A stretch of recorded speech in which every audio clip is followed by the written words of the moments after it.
Hello and welcome to Perky Penny Papers.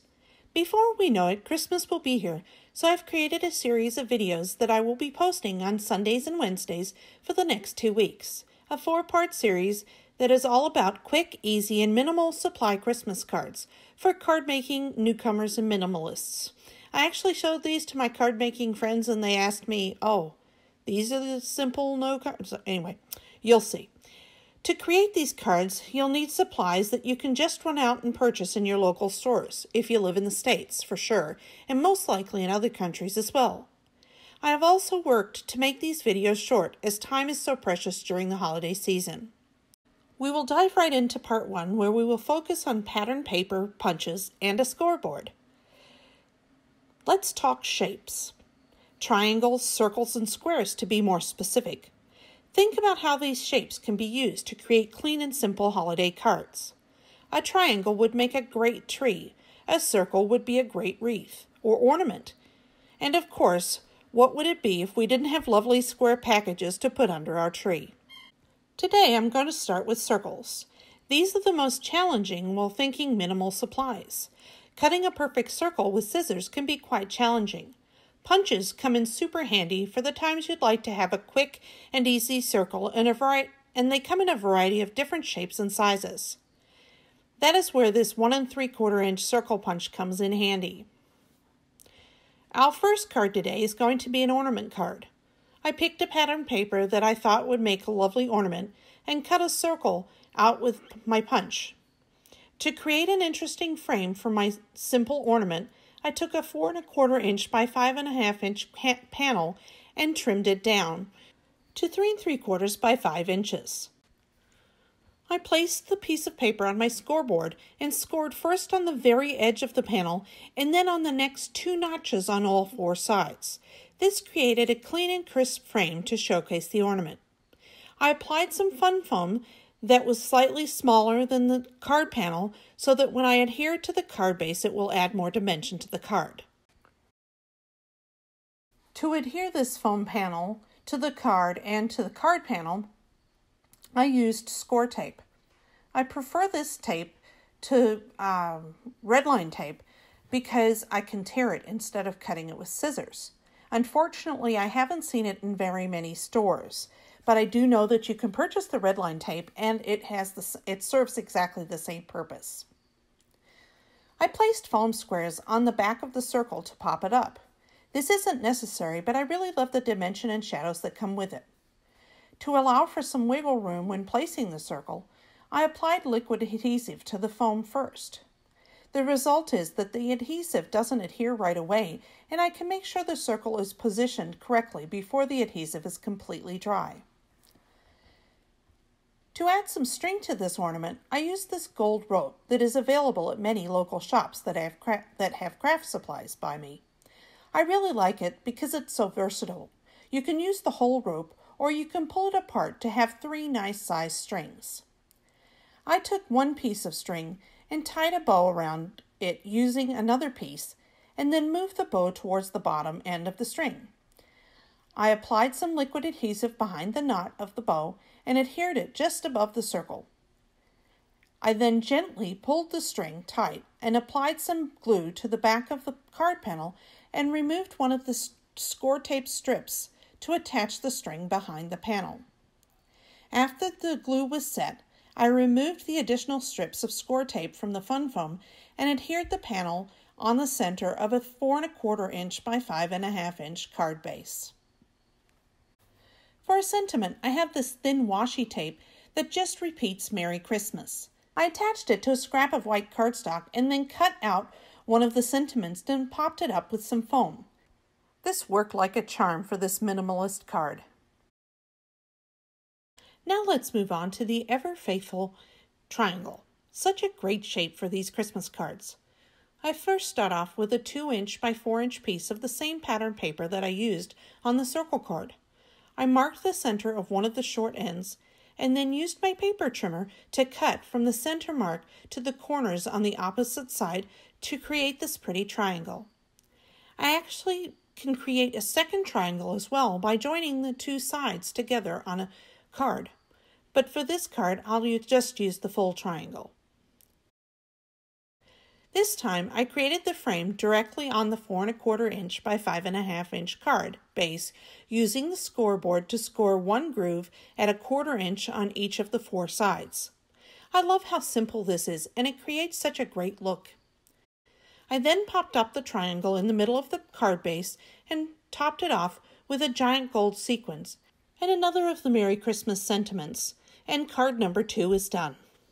I think these triangles would be great for mass-producing cards. Let me show you how I created a bunch of different sized triangles quickly to mass-produce them. I selected 3 pattern papers that I thought looked good together. One of them is a beautiful foil pattern, so I chose that to be the largest element on cards. I took the 6x6 paper and cut a 4" by 6" panel from it. For the second design, I cut a 3½ inch by 6" panel, and for my third piece, I cut a 3" by 6" panel. The different sizes are to create different size triangles. The white side on the back of these papers makes this next step very simple. I lined up each of the papers on my crafting surface ruler and marked each panel to create the triangles. Don't worry about the measurements right now. Diagrams and measurements are available over on my blog for your reference. There are so many things we can do with these triangles. It's a great way to use up scraps as well. The first idea that popped into my head was to create a forest of 5 trees. I took 3 of the medium trees and 2 of the small trees and lined them up just above the score mark at the bottom of another 1/4 inch frame I had scored into the card base. I started with a medium triangle that I had centered on the card and then added the small triangle on either side as is shown here. Lastly, I placed the other 2 medium triangles, lining them up just inside the score line on the left and right side. I've topped each of these off with a small gold sequins, and this card is complete, and we are on to our final triangle card of this video. This was actually the card I first created when developing this video. This time, I decided to try it with no border. I put foam squares on the back of the largest triangle and positioned it in the middle of my card base. I took a small and a medium triangle and fussed with them until I liked the placement. I adhered the small one behind directly on the card and then popped up the medium one up to the opposite side of the center tree.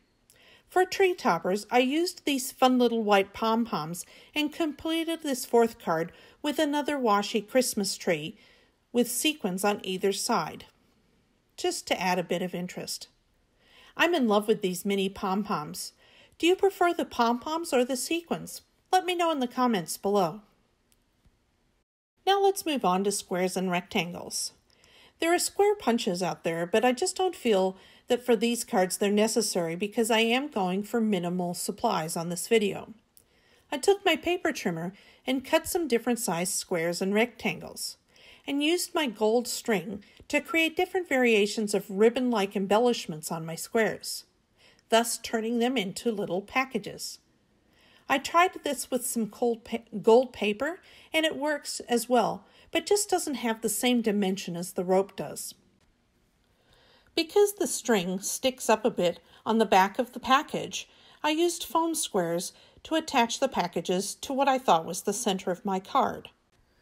When I was done adhering them to the center of my panel, I realized it wasn't the center of my panel. And this is how I fixed my foible. I started by trimming the panel so it was a 4¼ inch square with equal distances around the perimeter.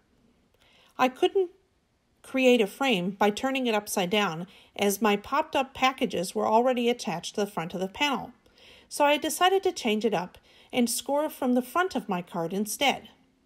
This created a cool effect by making it that the sides bowed up a bit. I loved this so much and decided to really play it up. I placed adhesive only in the center part of this panel and then centered it on a card base. Doesn't this look cool? I added a Merry Christmas to one of the packages, and number 5 is done. For this last card today, I decided to share this idea I had involving the cut aparts using the one right here for the sentiment and central point on my card. I detached the piece and measured it. It's 1 inch by 3 inches. I did the math and created a 3 inch by 4 1/4 inch panel, perfect for the center of my 4 1/4 inch by 5 1/2 inch card. I then selected some coordinating papers. This would be a great way to get rid of scraps when you're trying to finish up with a kit or paper pad. I cut strips of each of these papers, making sure they were 3 inches wide and then somewhere close to but not exactly 1 inch wide. I started at the bottom, applying the strips directly next to each other with dotted tape runner with dotted tape runner as an adhesive. I trimmed anything that was hanging over the edge and then attached it to the card base by applying dotted tape runner to the back of the panel and centering it. And there you have 6 super simple card ideas using items you can purchase at your local stores. I love my online shops, but it's great to have cards like this in my repertoire just in case. It has come in handy when I'm out of town and need a quick card, for example. I look forward to seeing you Wednesday when I share some fun ways to use tissue paper to create some quick and easy cards. If you enjoyed this video, a thumbs up is appreciated, and don't forget to click the subscribe and notification button so you don't miss any of my videos. Let me know in the comments what you think or if you have any questions. I check my messages frequently and respond to all comments. Thanks so much for joining me today.